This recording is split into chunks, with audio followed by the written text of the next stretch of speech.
Бүгін Таразда танымал ресейлік режиссер Радик Кудреровтың 2 бөлімнен тұратын деректі фильмнің тұсаукесері рәсімі өтті.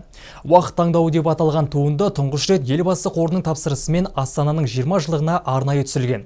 Айтулы шарадан арна тілшілері де қалыс қалмай жаңа фильмді көріп қайтты.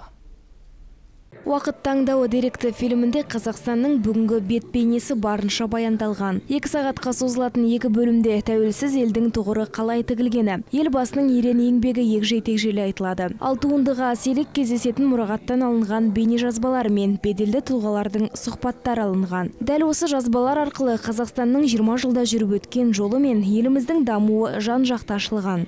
Все это оказалось в наших руках.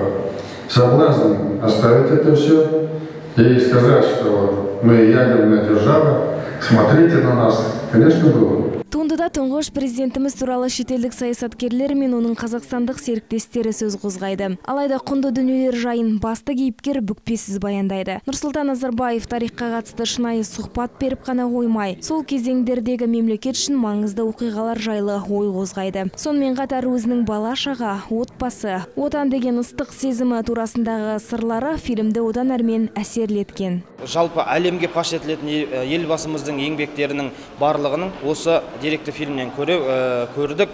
Жалпы осында еліміздің атын шығару үшін, ары қарай өркендеп даму үшін осындай деректі фильмдер және де саяси елбасымыздың еңбектерін ары қарай нығайту барысында отансүйгіштік, патриоттық сезімді нығайту мақсатында біз өте үлкен әсер алдық. Фильмді көруге келген көрермендер елден естігеннен гөрі өз көзіңізбен тамашалау бір ғанибет дейді. Өйткені тауға қарап ер жеткен баланың армандарымен астасқан әрбір бейне сізді терең ойға салады.